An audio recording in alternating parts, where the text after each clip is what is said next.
नमस्कार, RRC नेटवर्कच्या latest बातमीपत्रात आपले स्वागत। अशा आहेत आजच्या हेडलाईन्स। हेडलाइन्स प्रस्तुत करता the smart electronics mall, MV sales, Kholeshwar road, Akola. अच्छा प्रोडक्ट, अच्छी क्वालिटी।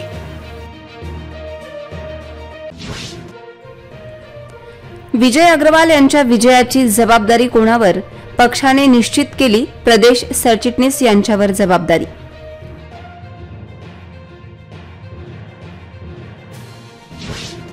काँग्रेसने पश्चिममध्ये केला वंचितचा गेम, पहा RRC न्यूजचा विशेष वृत्तांत।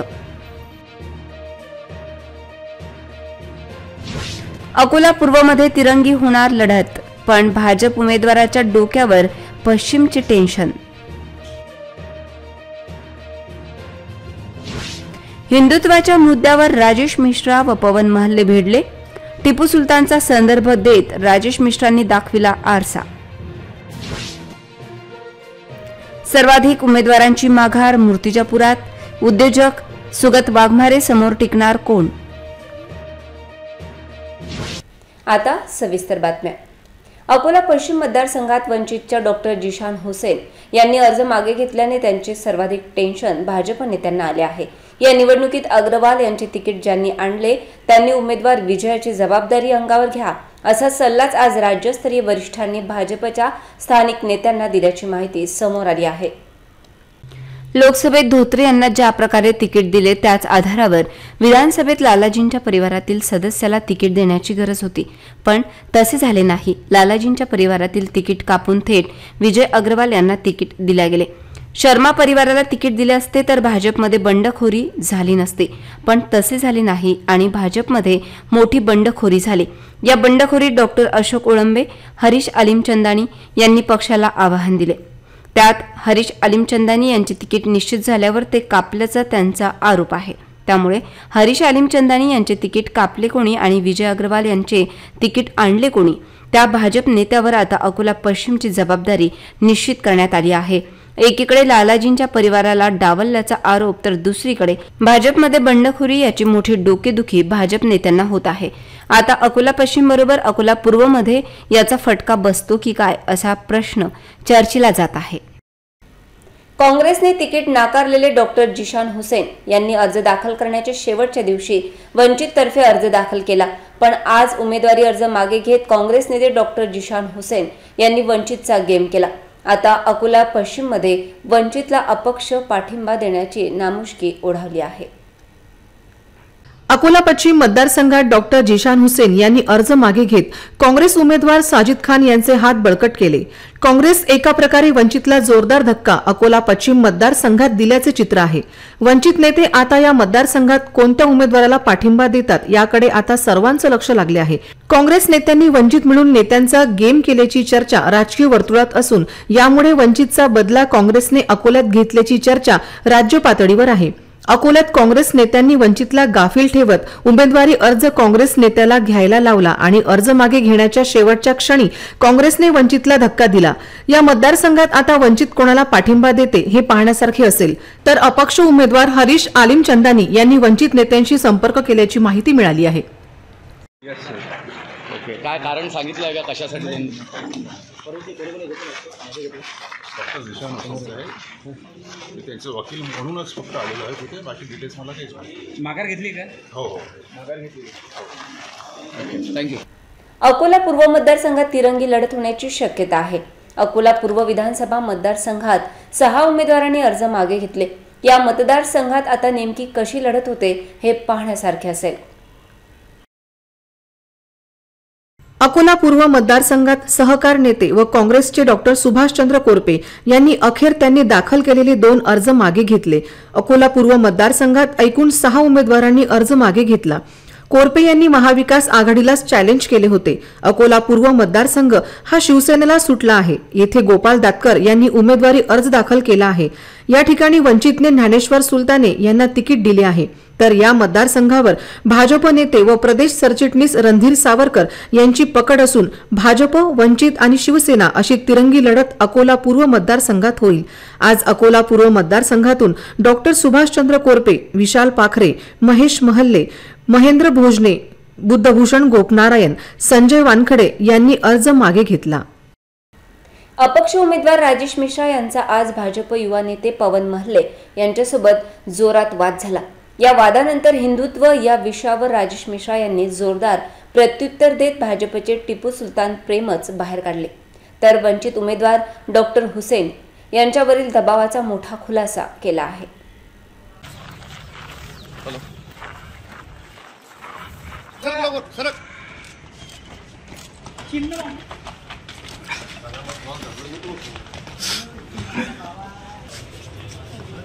ले लो ना बस बहुत बढ़िया हिंदुत्व है तुम्हारा। हाँ बहुत हिंदुत्व बता रहे हो, हिंदुत्व बहुत बता रहे तू क्या मारने क्या मार आजा डरा रही क्या मेरे को जाओ फिर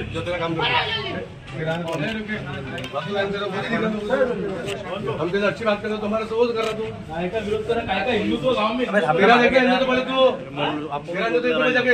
अरे भैया ठीक है हमको पर हिंदुत्व सिखा। अपक्ष उमेदवार चिन्हासाठी आलेल्या उमेदवार राजेश मिश्रा व भाजप युवा नेता पवन महले यांच्यात जोरदार शाब्दिक वाद आज जिल्हाधिकारी कार्यालयात रंगला। तर हिंदुत्व या विषयावरून पवन महले यांनी राजेश मिश्रा यांच्यात वादाची ठिणगी पडली, पण दोन्ही नेत्यांनी हा वाद वाढविला नाही। अकोला पश्चिम मतदारसंघात आज वंचित उमेदवार डॉक्टर जिशान हुसेन यांनी उमेदवारी मागे घेण्यामागचे कारण राजेश मिश्रा यांनी सांगितले, तर त्यांना देखील मोठे आमिष आणि धमक्या दिल्या गेल्याचा मोठा खुलासा राजेश मिश्रा यांनी केला। राजेश मिश्रा इतक्यावरच थांबले नाही, तर भाजपच्या हिंदुत्व आणि टिपू सुलतान प्रेमाचा खुलासा करून मिश्रा मोकळे झाले। मला माझ्यावर दबाव तंत्राचा खूप जास्त वापर झालेला आहे। मला आमिष दाखवलं आणि धावस्त कोणी देऊ शकत नाही, आमिष खूप दाखवलेला आहे। कोणी म्हणते तुम्हाला हे पद देतो, तुम्हाला हे देतो, तरी मी जनताची लढाई हे जनतेच्या अदालतमध्ये मी आणलेली आहे। कारण की या शहरामध्ये सध्या जे वातावरण झालेलं आहे, लोकांना दोन जे उमेदवार आहेत काँग्रेसचे आणि भारतीय जनता पार्टीचे, कोणीही त्यांना लाईक करत नाही। आणि ज्याप्रमाणे आज त्यांनी दादागिरी करून किंवा प्रेशर आणून आपले वंचित जे उमेदवार होते डॉक्टर जिशान, एक चांगला उमेदवार होता, त्यांनी दादागिरी करून किंवा त्यांच्यावर प्रेशर आणून एका पक्षाचा उमेदवाराला त्यांनी बसवला, हे पण चुकीचं आहे। कारण की लोकतंत्र आहे, हा पद्धत बरोबर नाही आहे आणि आम्ही काही झुकणारा माणसं नाही आहेत। मी लढाई लोकांसाठी माझं लढणं चालू आहे। शहरामध्ये ज्या प्रकारे त्यांनी टॅक्स वाढवला त्याला मागच विरोध होता आणि त्या विरोधात मी कंटिन्यू आंदोलन केलं आहे। मला 2-3 वेळा त्यांनी निलंबित केले होते महासभातून आणि हे लोक ज्यांनी पूर्ण शहर सत्यानाश केलेला आहे, ते म्हणतात की तो हिंदुत्व ज्यांनी टिपू सुलतान लावलं, ज्यांनी लावलं हे यांनी मला हिंदुत्व शिकवायचं नाही। कारण की मी हिंदुत्ववादी आहे, राहणार, सदैव राहणार, त्यामध्ये काही दुमत नाही आहे। जनताने मला सांगितलं की तुम्हाला लढा लागतं भाऊ, आता जे होणार ते पाहू। वंचितच्या साथीनं कुकरची शिट्टी वाजेल आता ते आंबेडकर साहेब आहेत, आंबेडकर साहेबाला जितके म्हणजे मला असं वाटतं जितके परिपक्व ते आज राज्यामध्ये मला असं वाटत नाही की तितके कोणी असणार। आता ते काय निर्णय घेतात, त्यांना त्यांच्यासोबत धोका झालेला आहे, ते त्यावर एक निर्णय घेणार आहे। तुम्ही तयार आहे का? मला आता शहराच्या विकासासाठी, शहराच्या हितासाठी मला कोणीही पाठिंबा दिला की मी त्यांचा आभारी आहे। उद्योजक सुगत वाघमारे यांनी मूर्तिजापूर मतदारसंघात अर्ज भरल्यानंतर या मतदारसंघावर मोठे लक्ष राज्याचे लागले आहे।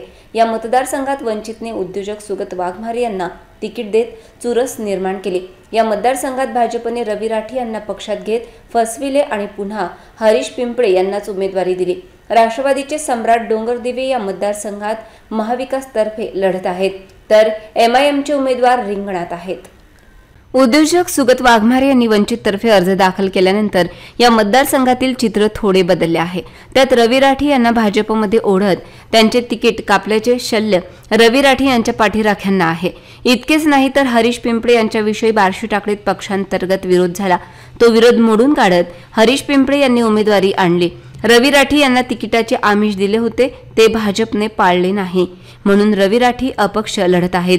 या मतदारसंघात महाविकास आघाडीतर्फे राष्ट्रवादी काँग्रेस शरदचंद्र पवार यांच्या गटातून सम्राट डोंगरदिवे यांनी अर्ज दाखल केला, तर पूर्वाश्रमीचे वंचित कार्यकर्ता सम्राट सुरवाटे यांनी थेट MIMचे तिकीट आणत बड्या राजकीय पक्षांना कोंडीत पकडले आहे।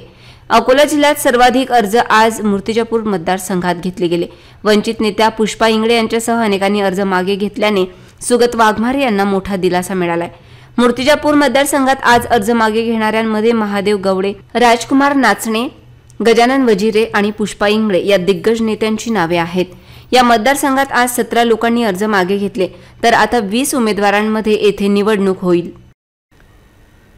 बाळापूर विधानसभा मतदारसंघामध्ये यंदा शिवसेना उद्धव ठाकरे विरुद्ध शिवसेना एकनाथ शिंदे असा सामना रंगणार असून काँग्रेसचे माजी आमदार नतिकुद्दीन खतीब यांनी वंचित बहुजन आघाडीकडून निवडणूक रिंगणात उडी घेतल्यामुळे ही निवडणूक तिरंगी होणार असल्याची चिन्हे दिसत आहेत। तर या मतदारसंघात जरांगेच्या उमेदवाराने माघार घेतली आहे। अकोला जिल्ह्यातील शिवसेना उद्धव ठाकरे गटाच्या ताब्यात असलेल्या एकमेव बाळापूर मतदारसंघात यावेळी चुरशीची लढत पाहायला मिळणार असून शिवसेना उद्धव ठाकरे गटाचे आमदार नितीन देशमुख यांच्या विरोधात शिवसेना शिंदे गटाचे माजी आमदार बळीराम शिरस्कार, तर वंचित बहुजन आघाडीकडून माजी आमदार नतिकुद्दीन खतीब निवडणूक रिंगणात उतरल्याने ही निवडणूक तिरंगी होणार आहे। तीनही माजी आमदारांमध्ये लढत होणार असून नेमका कुणाचा गुलाल उधळणार याचे उत्तर 23 नोव्हेंबर रोजी मिळणार आहे।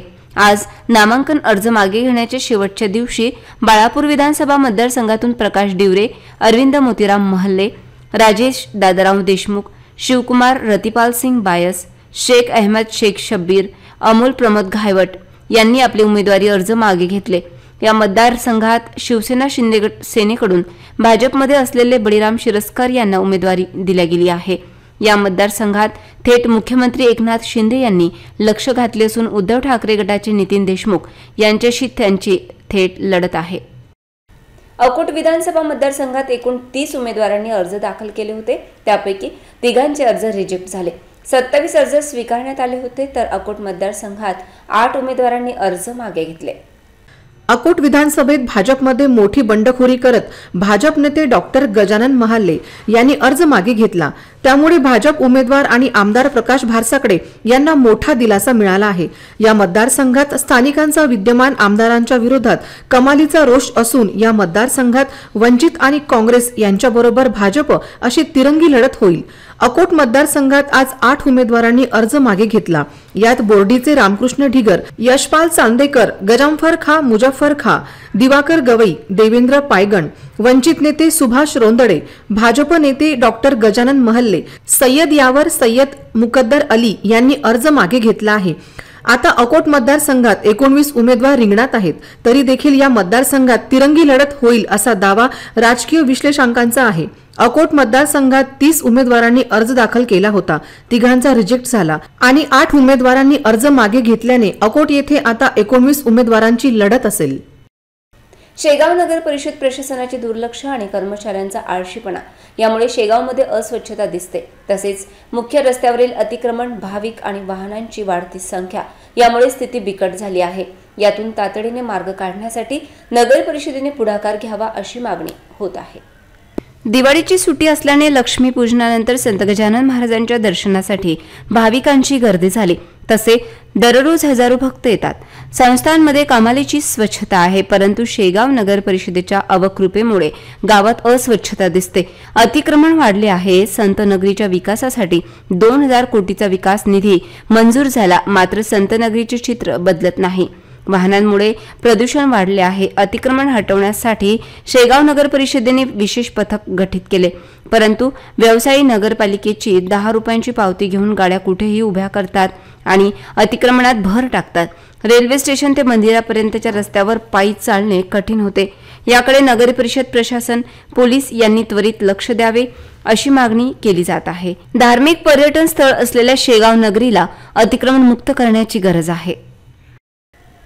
गोरक्षण मार्गावरील VHB कॉलनीमधील रहिवासी उमेश बुंदेले याचा मृतदेह MIDC परिसरातील एका तलावात आढळला, त्यामुळे खळबळ उडाली। मृत्यूपूर्वी त्याने मोबाईलवर कुटुंबियांना मेसेज केला होता, माझ्यानंतर मुलाची काळजी घ्या असे त्याने म्हटले आहे। पोलीस तपास करीत आहेत। उमेश बुंदेले MIDC मधील एका डाळ मिलमध्ये अकाउंटंट म्हणून काम करीत होता। घटनेच्या दिवशी दुपारी घरी जाण्यासाठी मोटरसायकलने निघाला, परंतु रात्र झाली तरीही घरी न आल्याने कुटुंबियांनी MIDC पोलिसांशी संपर्क साधला, तक्रार दिली। पोलीस शोध घेत असताना त्यांना घटनास्थळी रविवारी सकाळी मोटरसायकल सापडली. पोलिसांनी पिंजर येथील दीपक सदाफळे यांच्या गाडगेबाबा आपत्कालीन बचाव दलाला बोलावले. पथकाने तलावातून ओम बुंदेलेचा मृतदेह बाहेर काढला. पोलिसांनी मृतदेह उत्तरीय तपासणी करण्यासाठी जिल्हा सर्वोपचार रुग्णालयात पाठवला. MIDC पोलीस या प्रकरणी तपास करीत आहेत. जलप्रकल्पात पाणी असो वा नसो, खारपाण पट्ट्यातील गावांना नियमित पाणी पुरवठा होत नाही. बारुला म्हणून जो भाग ओळखला जातो त्या भागात पाणी टंचाई नेहमी राहते. सध्या काटेपूर्ण प्रकल्पात मुबलक प्रमाणात साठा आहे, परंतु तरीही या भागातील काही गावात 15 दिवसाआड पाणी पुरवठा होत असल्याची ओरड होत आहे. ग्रामीण पाणी पुरवठा यंत्रणेची याकडे लक्ष वेधले आहे. म्हैसांग मार्गावरील आपतापा नजीक आखतवाडा, शामाबाद, अनकवाडी आदी गावांना 10-15 दिवसांनी पाणी पुरवठा होतो. खांबोरा योजनेतून या गावांची तहान भागवली जाते, परंतु योजनेत काही बिघाड झाला. जलवाहिनी वॉल्व फुटला तर दुरुस्तीमुळे या भागाला पाणी पुरवठा होत नाही. काही दिवस प्रतीक्षा करावी लागते. ही अडचण दूर करण्याची गावकरी सतत मागणी करतात. या भागातील समाजसेवक राजेंद्र बाहेती यांनी जिल्हा परिषद ग्रामीण पाणी पुरवठा विभागाच्या कार्यकारी अभियंत्यांना पत्र पाठवले. या भागातील नागरिकांची अडचण सोडवावी अशी मागणी केली. या भागाला नियमित आणि शुद्ध पाणी पुरवठा होईल याकडे यंत्रणेने तातडीने लक्ष द्यावे अशी मागणी गावकरी करीत आहेत. हिवाळ्यात लोकांना पाणी मिळत नसेल तर पुढे उन्हाळ्यात स्थिती अधिक बिकट राहू शकते. ही भीती नागरिकांना आहे. याकडे देखील लक्ष वेधण्यात येत आहे. येत्या विधानसभा निवडणुकीत या विषयावर जोरदार रणकंदन होणार आहे. गांजा प्रकरणात दोघांपैकी एक आरोपी फरार झाल्याची धक्कादायक माहिती समोर आली आहे. रेल्वे पोलिसांच्या ताब्यात आरोपी फरार झाल्याने रेल्वे पोलिसांची चौकशी सुरू झाल्याची माहिती प्राप्त झाली आहे. अकोला रेल्वे पोलिसांनी 26 ऑक्टोबरच्या रात्री कारवाई करून दोघांना अटक केली होती. ओडिशा राज्यातील गजपती जिल्ह्यातील के जोनासाही येथील रहिवासी बिकू अब्राहम मंडल व जुवेल मांगा साबर या 2 आरोपींना अटक केली. त्यांच्या ताब्यातून GRPF पोलिसांनी 4 लाख रुपये किमतीचा 25 किलो गांजा जप्त केला. या प्रकरणाची उकल करण्यासाठी अकोला GRPF पोलीस दोन्ही आरोपींना ओडिशा राज्यात घेऊन गेले होते. दरम्यान 2 आरोपींपैकी एक आरोपी पोलिसांना गुंगारा देऊन फरार झाला.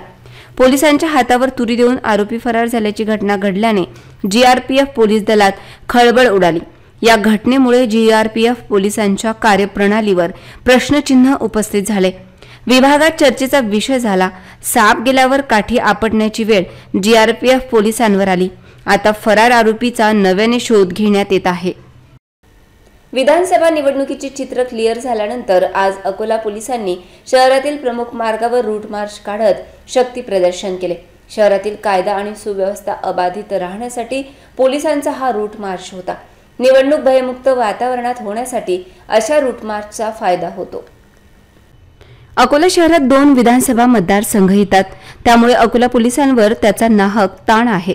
असे असताना शहरातील कायदा आणि सुव्यवस्था कायम ठेवण्यासाठी आणि निवडणूक प्रक्रिया शांततेत पार पाडण्यासाठी आज पोलिसांद्वारे प्रमुख मार्गावर रूट मार्च काढण्यात आला.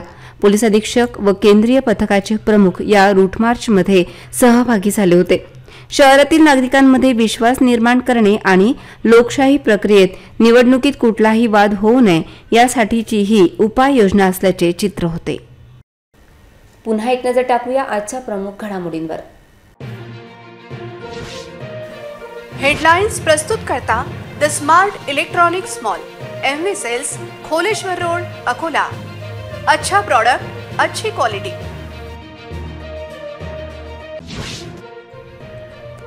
विजय अग्रवाल यांच्या विजयाची जबाबदारी कोणावर? पक्षाने निश्चित केली. प्रदेश सरचिटणीस यांच्यावर जबाबदारी.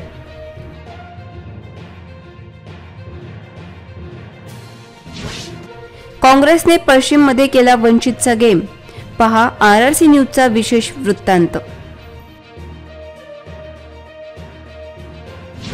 अकोला पूर्वमध्ये तिरंगी होणार लढत, पण भाजप उमेदवाराच्या डोक्यावर पश्चिमचे टेन्शन. हिंदुत्वाच्या मुद्द्यावर राजेश मिश्रा व पवन महल्ले भिडले. टिपू सुलतानचा संदर्भ देत राजेश मिश्रांनी दाखविला आरसा. सर्वाधिक उमेदवारांची माघार मूर्तिजापुरात. उद्योजक सुगत वाघमारे समोर टिकणार कोण? बातम्यांसाठी तुम्ही पाहत रहा RRC न्यूज. 2 लाखांपेक्षा अधिक दर्शकांनी RRC डिजिटल अकोला हे यूट्यूब चॅनल सबस्क्राईब केले आहे। तेव्हा तुम्ही कसली वाट पाहत आहात? तुम्ही पण सबस्क्राईब करा आणि बेल आयकॉन क्लिक करत RRCच्या बातम्या निरंतर पहा। तुमच्या मोबाईलवर नोटिफिकेशन मिळण्यासाठी सबस्क्राईब करा RRCचे यूट्यूब चॅनल। लाईक आणि फॉरवर्ड करा RRC डिजिटल अकोलाचे हे न्यूज बुलेटिन। पुन्हा भेटूया लेटेस्ट बातम्यांसह नव्या बातमीपत्रात। तोवर नमस्कार।